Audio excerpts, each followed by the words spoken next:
তো চলো চলে এসেছি আমার আদরের বাংলা বিভাগের ছাত্রছাত্রীদের সঙ্গে। যেহেতু বাংলা পরীক্ষার পরের দিনই পল সায়েন্স সংস্কৃত অর্থাৎ আজকে যে দিনে পরীক্ষা হয়েছে সেদিন এই দুটো সাবজেক্ট অনেকটাই টাফ সাবজেক্ট বলে আমি কালকে এই ভিডিও আপলোড করতে পারিনি। বাংলার নাটক আর প্রবন্ধ থেকে যে লাস্ট মিনিট দেওয়া হয়েছিল সেখান থেকে কতটা কমন তোমরা পেয়েছো, সেখান থেকে কতটা কমন পাওয়ার পর কতটা লিখে আসতে পেরেছো, তোমরা কি পয়েন্ট বাই পয়েন্ট লিখতে পেরেছো, বা আরো অনেক কিছু আলোচনার মাধ্যমে আজকে তোমাদের জানিয়ে দিচ্ছি যে তোমাদের বাংলার নাটক বা প্রবন্ধে যে আদরের ছাত্রছাত্রীরা আছো তোমাদের পরীক্ষা অর্থাৎ বাংলা পরীক্ষা কেমন হয়েছে, এবং তার সঙ্গে তোমরা নিজেরা কমেন্ট করবে যে তোমরা তাও কত পার্সেন্ট নাম্বারের পরীক্ষা দিয়ে এসেছো। চলো দেখে নিই আমার আদরের ছাত্রছাত্রীদের সঙ্গে।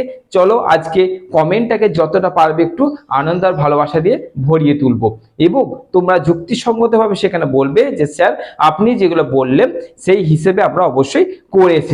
দেখা যাক কেমন কি পরীক্ষা হয়েছে।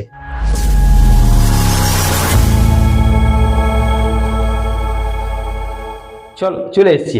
প্রথমে আমি বাংলার নাটকের বিভাগের যে ছাত্রছাত্রীরা আছে তারা ভালো করে শুনবে, এবং এদের সম্বন্ধে যে আলোচনা করছি যারা প্রবন্ধের ছাত্রছাত্রীরা আছো তারা তো ভালো করে দেখো জিনিসটাকে।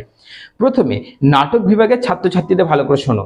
এই যে ভিডিওগুলো আপলোড করছি যে কতটা কি কমন এলো, কিরকম কি তোমাদের পরীক্ষা হলো, এই ভিডিও আপলোড করার মানে হচ্ছে যে কতটা এখানকার সাজেশনস লিগেল, এখানকার সাজেশনস তোমাদের কতটা হেল্প করছে সেটা কমেন্টের দ্বারা একটু আমি জানতে পারবো, যার জন্য এই ভিডিওগুলো আপলোড করা। তো দেখো প্রথমে তোমাদের 5 নম্বরে যাই। আমি 2 নম্বরগুলো বলছি না, কারণ 2 নম্বরগুলো তোমরা তোমাদের অভিজ্ঞতা এবং আমি সাজেশন দিয়েছিলাম সেখান থেকে অনেক কটা এসে গেছে। তো 2 নম্বর নিয়ে কখনোই বলিনি, বলবোও না। 2 নম্বর থেকে অনেক কটা তোমরা তুলে নিতে পেরেছো আশা করছি। এবার যাচ্ছে পুরোপুরি 5 নম্বরের কোশ্চেনটা। দেখো 5 নম্বরের আমি দিয়েছিলাম যেগুলো, সেগুলোর মধ্যে যেটা হয়েছে 5 নম্বরের কোশ্চেনগুলো 5এও এসছে, আবার 5 নম্বরের কোশ্চেনগুলো 10এও এসছে।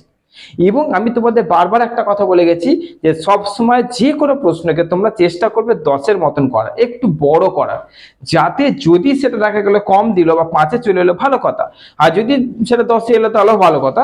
কিন্তু কোনো কোশ্চেনকে একদম ডাইরেক্টলি 5 তো 5-এর মতন করে যাবো এটা একদম করো না। এটা বরাবর বলে এসেছিলাম বলে এই সাজেশন আপলোড করার সময় কিন্তু বলিনি যে 5-এরটা 5-এই আসবে। তো দেখো সেটাই হয়েছে, 5-এরটা 5-এ এসেছে, 5-এর কিছু আবার 10-এও এসেছে। তো চলো প্রথম কোশ্চেন কি আছে তোমাদের, নীল দর্পণ নাটক অর্থাৎ দীনবন্ধু মিত্র। তো তোমাদের এই নীল দর্পণ নাটকের দীনবন্ধুর মধ্যে কৃতিত্ব আশা করছি তোমরা করে নিয়েছো। তারপরে তোমাদের দেখো মনমোহন বসু তোমাদের চলে এসেছে যে কোশ্চেনটা দিয়েছিলাম। তারপরে তোমাদের চলে এসেছে, হ্যাঁ এইখানে যে কোশ্চেনটা জ্যোতিরিন্দ্রনাথ ঠাকুর, এর প্রহসনটা 10-এ দিয়েছিলাম। অর্থাৎ এখানে প্রহসনের যে অলিক বাবু আছে, হঠাৎ নবাব আছে, দায়ে পড়ে তার পরিগ্রহ, এই যেগুলো আছে আর কি।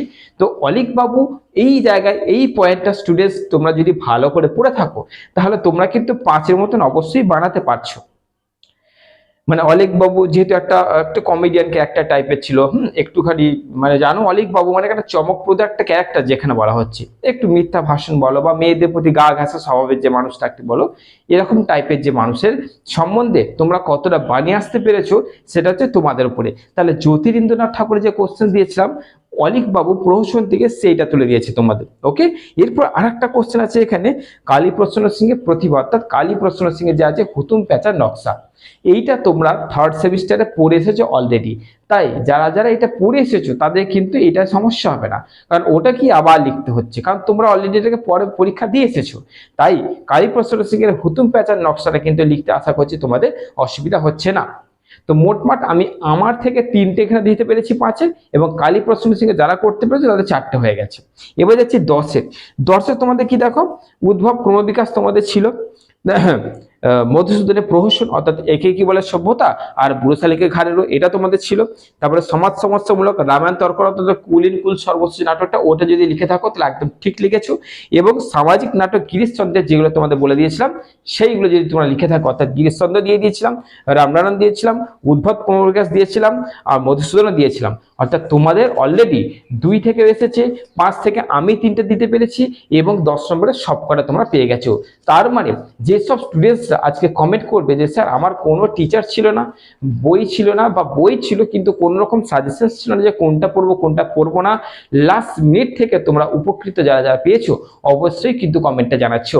ওকে, তো চলো আমার প্রিয় আদরের বাংলা নাটকের ছাত্রছাত্রীদের জন্য কমেন্ট আমি অপেক্ষা করছি। এরপর চলে যাচ্ছি প্রবন্ধ। প্রবন্ধ নিয়ে আলোচনা করছি। প্রবন্ধে কি কি এসছে নাটকের স্টুডেন্টসরা পারলে একবার দেখে নাও। প্রবন্ধে থেকে কতটা দিতে পেরেছি, প্রবন্ধের 2 নম্বর থেকে কতটা এসছে না আসছে সেটা আবার আলোচনা করছি না, এসেছে কিন্তু আলোচনা করছি না।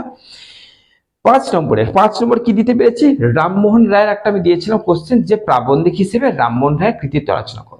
তো যদি রামমোহন রায়টা ভালো করে করা থাকছে তাহলে এইখান থেকে রামমোহনকে 2 ভাগে ভাগ করেছে, একটা নর্মালি তার কৃতিত্ব আর একটা সমাজ সংস্কারক হিসেবে।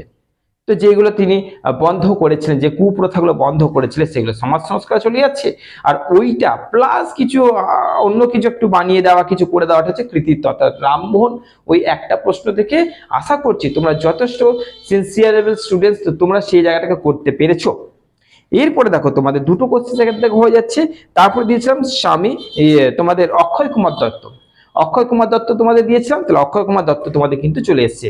এবার তোমাদের দেখো এখানটায় 3-এর দাগে চলে আসছে। 3-এর দাগে কি না উদ্ভব ক্রমবিকাশ, আচ্ছা তারপরে দেখো বিদ্যাসাগরের অবদান, আর তারপরে আছে তোমাদের কি বঙ্কিমচন্দ্র। তাহলে বিদ্যাসাগর আর বঙ্কিমচন্দ্র লাস্ট মিনিটের শেষের দিকে কিন্তু তোমাদের এই দুটোই দিয়েছিলাম, দুটোই তোমাদের 10-এ চলে এসছে। ওকে, তাহলে 2 নম্বর তোমরা অনেক কটা কোশ্চেন পেয়েছো, 5 নম্বরে তোমরা পেয়ে গেছো এবং 10 নম্বরেও পেয়ে গেছো। তার মানে হচ্ছে যে প্রবন্ধ আর নাটক বিভাগের ছাত্রছাত্রীদের পরীক্ষা একদম বলবো না যে খারাপ হয়েছে, অবশ্যই তোমাদের ভালো হয়েছে। বহুজনা কমেন্ট করেছে, বহুজনা ফোনও করে দিয়েছে যে স্যার আমি এক্ষুনি এক্সাম হল থেকে বেরোলাম, পরীক্ষা যথেষ্ট ভালো হয়েছে। তাহলে এবার জাস্ট আমার যেসব আদরের ছাত্রছাত্রীরা বাকি রয়েছে কমেন্টে একটুখানি চলে এসো, কমেন্টটাকে একটু ভরিয়ে